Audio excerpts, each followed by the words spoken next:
everyone, my name is Kudzie Mapiye, and on this channel I do videos about my life living here in Australia, and I also share different life lessons that I've learned along the way. I also offer one-on-one coaching sessions for any current and prospective migrants on relocation, which is the struggles and your experiences and challenges that you might be facing that you need help with on your relocation journey, and resume, cover letter and interview coaching if you're looking for a new job, and also family relationship coaching to manage your relationships with your current or extended family members. And in today's video, I'm going to be talking about why a lot of African migrants do not go back home. And this is such a heartbreaking topic for me because there are some things that I have experienced, and there are some things that I've also observed. And talking to a lot of different African migrants, whether they're from Zimbabwe or other African countries, they seem to have a similar experience. So I just thought I'll do this video to kind of address some of those things, to help bring attention to it so people can have a little bit of reflection and think about the impact some of the things that we do have on, our brothers and sisters returning back home. So, one of the main things that hinders people from returning back home, and this is not just returning as in going back, like to stay in your country permanently, even visiting. One of the biggest blocks to that is that burden of expectation. There are a lot of expectations for African migrants when they go back home. If they have been living overseas, a trip back to your home country, one, can be a very stressful trip and a very expensive trip. And the reason for that is that people expect to see a lot of things from you. They expect you to do a lot of things. They expect you to have a lot of things. They expect you to look a certain way. They expect you to speak a certain way. There's just so many expectations, and sometimes that can be very stressful on people, and they end up traveling to all sorts of different countries, but they don't go back to their country, or they go back after a long time. A lot of African migrants have shared that, the trip back home is their most expensive trip. It's always the most expensive holiday. If they go to another trip, like if they fly to another overseas country for a trip, it's not as expensive. They don't have to buy a lot of gifts. They don't have to spend a lot of money. They don't have to literally reinvent themselves before they go back home in order to be accepted, or for people to really see that they are coming from overseas. And I feel like it's not only something that has started affecting Africans overseas, it's something that even used to be within our country. I remember back home in Zimbabwe, we used to have this cousin of mine that used to work for us, and I remember he wanted to return back home, like Kumusha, to the village where he is, where he used to stay, where his parents were. And he actually I think he borrowed a mobile phone, a cell phone that was not working. And I remember asking him, I saw him with a mobile phone, I'm like, oh, you've got a phone? It's like, yeah, but it's not working. I'm like, okay. And it's like, no, it's because I'm going back Kumusha, and people need to see that I'm coming from Harare, I'm coming from the city, so I need to have a mobile phone. So he where the people used to put the mobile phone on their belt or somewhere where people could see, he was putting it there so that people could see he's got a mobile phone, he's coming from the city, and he bought a mobile phone, not knowing that that mobile phone was actually not working. But it was that burden of expectation that people expect you to at least have a mobile phone. You can't be working in Harare and not even have a mobile phone. So it was just creating this front that you have all these things, or life is a certain way. And even I remember with house helpers and stuff, there were times when I remember hearing one of our helpers say I want to go back to the village where my kids are, but I can't go this holiday because I don't have enough money to buy groceries. I can't go back empty-handed. I can't just go back home empty-handed. And that whole concept of going back home empty-handed, affects a lot of people. Sometimes people have enough money for an air ticket, but they don't have enough money for the look of I'm coming overseas. So they would rather not go because they don't want to deal with the questions. They don't want to deal with people's perceptions of you haven't made it overseas or you're struggling and stuff like that. And that's what keeps a lot of people from going back home. And, it really breaks my heart because at one point, I remember my very first trip back to Zimbabwe from Australia, I literally brought a whole new wardrobe. I remember like shopping for new clothes. I went to get my hair done. I went to get my nails done. Because I felt this pressure that I needed to create this picture that I'm coming from Australia. I need to create... Like, it sounds ridiculous when I even say it because I can't believe I used to think that way. But that was my reality back then, that I can't just go back home. Like, I need to look the part, And I remember that trip being such an expensive trip. And I'm thinking, man, traveling back to Zimbabwe is so expensive. But it's not. Like, if you just think of air ticket wise, it's not that expensive. But if you add on the other things that, you have to do to look the part, then it becomes an expensive trip. And when you get there, people expect you to have money, like to be spending a certain way. You can't just say, I don't have money. They're like, how can you not have money? You've just come from overseas. You should have money. So there's so much expectation when people go back home that it becomes a block. People just don't want to go back home, or they postpone that trip because until they get the money, I guess, to look the part. And I remember even like wanting to gain a lot of weight when I first came to Australia. I wanted to gain weight. Like, can you imagine? Because when I grew up, I was very slim, and it was just my genetics. I was just not a heavily built person, but I used to get a lot of like negative comments from people about my weight. Like, and it was mostly relatives that, you need to eat more. You're so skinny, and all that. And it's almost like every time they meet you, they need to remind you as if you don't know your own weight. Like, you're so skinny, you need to eat more. And I remember that always used to ring in my head. And when I came to Australia, I'm like, when I go back home, I'm going to show people that, I've gained weight. Like, I'm in Australia, I'm eating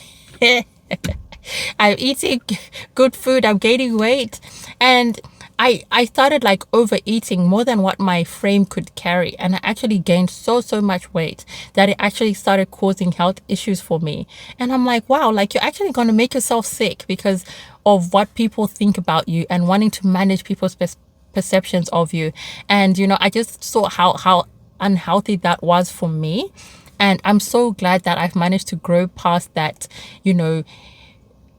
trying to meet people's expectations, and I've just learned to be myself. Like, it is what it is. If you see me in Harare, I'm going to be looking exactly the way I'm looking today.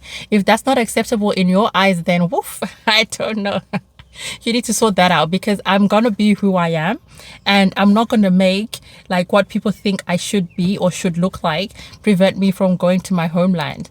And, it breaks my heart because you see that people want to go back home, but sometimes they just don't have enough. And why should it feel like you need to have enough to go back home? Why can't you just go back home because it's home? Why can't people just accept you and hug you and be happy to see you and not look at your hair and say, oh my gosh, why would you come?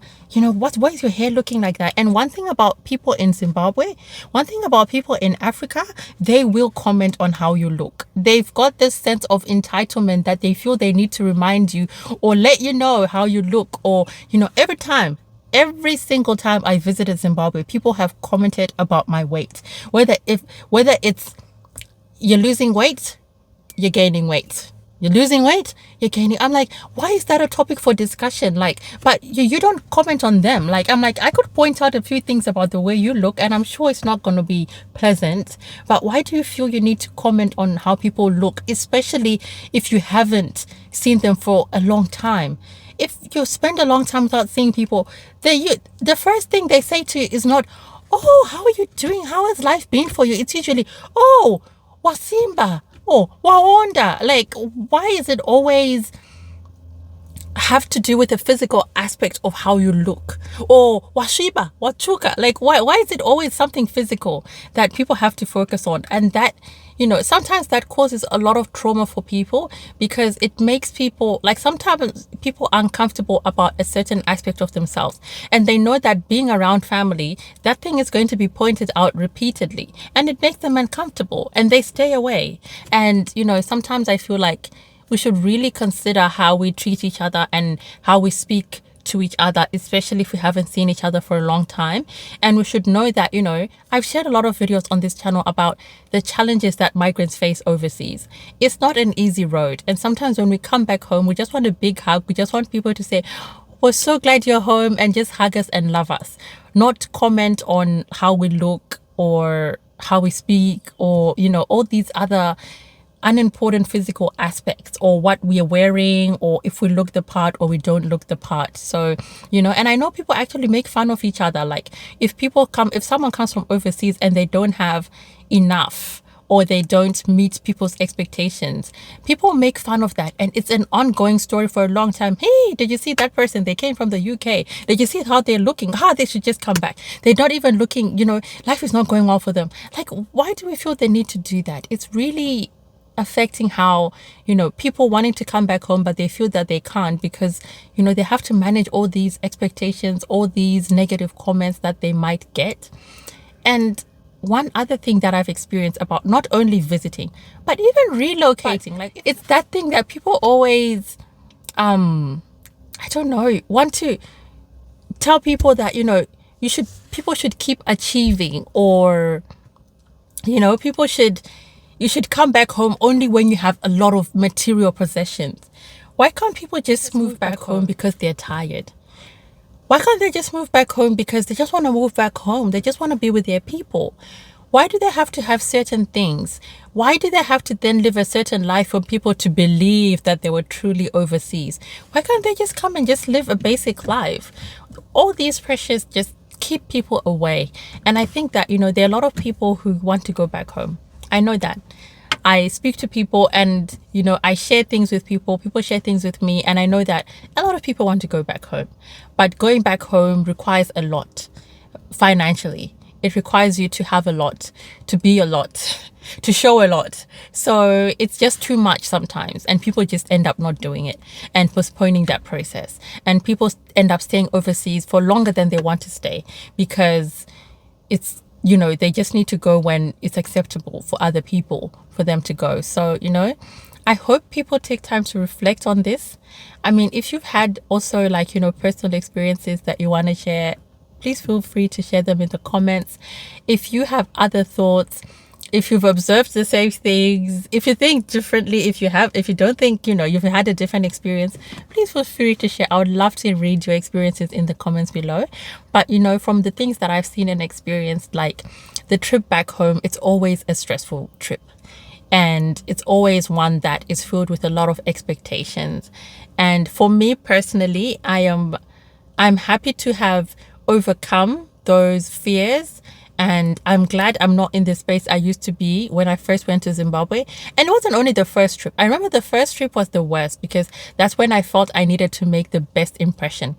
And when I look back even at the photos, I'm like, it wasn't in my eyes. I'm like, I just should have been myself. Like, there was no need for all the fluff and wanting to make it seem like that. And people probably didn't even notice. But I think I was putting so much pressure even on myself in my own head. Like, I need to look like this. When people see me, they need to think this. They need to think that I'm living this type of life.